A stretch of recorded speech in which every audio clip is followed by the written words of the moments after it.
इमरान खान साहब की हालत कितनी ख़राब है, इसके बारे में सलमान सफदर साहब ने अदालत में आज स्टेटमेंट दिया। इमरान खान की बहनें भी वहाँ पे मौजूद थीं। उन्होंने कहा जी जो मुझे इमरान खान ने बताया मैं एज़ इट इज़ आपको बता देता हूँ, कि जैसे उन्होंने कहा उन्हीं अल्फाज में बयान कर देता हूँ। अब ये सलमान सफदर साहब जो है ये प्रोफेशनल वकील हैं। इन्होंने फ़ीस भी ली है इमरान खान साहब के मुकदमात लड़ने के लिए, और ये प्रोफेशनल वकील के तौर पे अपनी ड्यूटी कर रहे हैं। गैर सियासी आदमी है तो इनका कोई सियासत से ऐसा कोई ताल्लुक़ भी नहीं है। तो इन्होंने अदालत में जो बताया, इन्होंने कहा इमरान खान ने जो कहा वो ये है कि उन्हें और उनकी अहलिया को 22-22 घंटे तक कैद तन्हाई में रखा जाता है, हमें सलाम का जवाब तक नहीं दिया जाता, मेरी एक आंख से अब मैं नहीं देख पा रहा, और डॉक्टर्स उसको नाकाबिले इलाज करार दे चुके हैं। ये है जनाब इमरान खान साहब की हालत। पाकिस्तान का सबसे मकबूल लीडर, पाकिस्तान का सबसे मकबूल शख्स, पाकिस्तान का एक शानदार आदमी जिसको पूरी दुनिया में लोग जानते हैं। और पाकिस्तान में अगर कोई एक आदमी जिसके बारे में आप ये कहें कि पूरी दुनिया में उसकी पहचान है और पाकिस्तान की पहचान की एक बड़ी वजह वो ख़ुद आदमी बना, तो वो इमरान खान है। ये सच है और हमें सच मानना पड़ेगा। आज नहीं मानेंगे तो आपको कल मानना पड़ेगा। ये journal of the record meetings के अंदर इनसे आप बात करें तो ये मानेंगे कि इनका कद जो है इमरान खान के मुकाबले में कुछ भी नहीं है। ये कुछ भी नहीं बेचते इमरान खान के मुकाबले में। वो 50 साल से इस कौम का हीरो चला आ रहा है, पूरी दुनिया में उसकी पहचान है, एक बड़ा आदमी है। और उसे सिर्फ एक ज़िद के चक्कर में एक मिलिट्री जर्नल ने जेल में बंद किया हुआ है और उसको निशान इबरत बना रहा है, सिर्फ कि जनाब हम हार नहीं सकते, हमने हर हाल में जीतना है, हमने इसको शिकस्त देनी है। भाई जीतना है जाके इंडिया से जीतें और जीत के कश्मीर को आज़ाद करवा लें। जीतना है जाकर आप इसराइल से जीत लें और फ़लस्तीन को आज़ाद करवा लें। भाई जहाँ आपने वादे किए हुए जीतना है वहाँ पे आप लड़ाई नहीं कर रहे। और वो कौम जिसने आपको अपने खून पसीने से कमा कर दिया, जिसने आपको इतना पैसा दिया, जिसने आपको हथियार दिया, आप उसी कौम के सबसे मकबूल और बड़े लीडर को मार रहे हैं और लगातार मार रहे हैं। अब वो ये तक कहने पर मजबूर हो गया कि मुझे एक आंख से नज़र नहीं आ रहा और डॉक्टर ने कहा है कि इसका इलाज नहीं हो सकता। बुशरा बीबी की आंख का इलाज चल रहा है। अब अदालत के अंदर जाते हैं। देखिए पाकिस्तान तहरीक इंसाफ अदालत में तो जाती है, लेकिन अदालत में इंसाफ नहीं है। ये जज इंसाफ नहीं दे पाएंगे, ये बात पाकिस्तान तहरीक इंसाफ को समझनी चाहिए। जब तक पाकिस्तान तहरीक इंसाफ या पाकिस्तान की कौम दबाव नहीं डालेगी तब तक इंसाफ नहीं होगा। और ये इंसाफ अदालत में नहीं होना, ये मिलिट्री एस्टेब्लिशमेंट को आपने पकड़ना है और आपने उनको निकालना है इस सारे मामले से। जब तक पाकिस्तान की मिलिट्री एस्टेब्लिशमेंट इन्वॉल्व है तब तक कोई अदालत इमरान खान को किसी किस्म का इंसाफ नहीं दे सकती। अलीमा खानम ने इसके बारे में वाज़ेह स्टेटमेंट दिया। उन्होंने कहा जज की शक्ल पे कम से कम इंसानियत आ जानी चाहिए थी, तो जज की शक्ल पे उनको इंसानियत नज़र नहीं आई।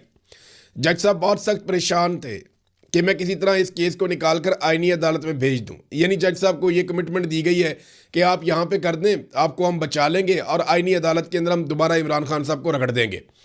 इंसाफ देने वाला जज होता तो इमरान खान की आंख का सुनकर उसका दिल हिल जाता, लेकिन जज ने किसी किस्म का उस पर सवाल ही नहीं किया। वो बार बार कह रहा था हो जी अपील की तरफ। जब वो बता रहे थे कि इंसानियत का मामला देखें आप, ये क्या हो रहा है, तो जज वो बात ही नहीं सुन रहा था। वो कहती हैं ऐसा लगता है इस जज को कॉलें आई हैं और ये फैसले देने से डर रहा है। ये जनाब इस्लामाबाद हाई कोर्ट की हालत है। जो जजेस वहाँ पे केस सुनने की ताकत या हिम्मत रखते थे उन जजेस को वहाँ से ट्रांसफ़र किया जा रहा है। हालात पाकिस्तान की अदलिया के भी पतले ही हैं।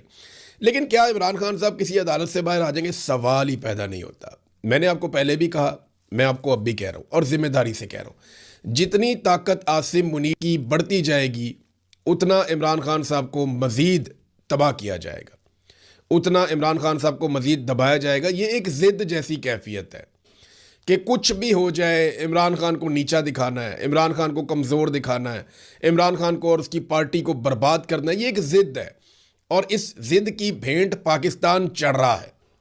इस ज़िद के चक्कर में पाकिस्तान की अदलिया को बर्बाद कर दिया, इस ज़िद के चक्कर में पाकिस्तान की सोसाइटी को बर्बाद कर दिया, इस ज़िद के चक्कर में पाकिस्तान की मईशत को तबाह बर्बाद कर दिया, पाकिस्तान में अमन व अमान को भेंट चढ़ा दिया इस ज़िद के आगे।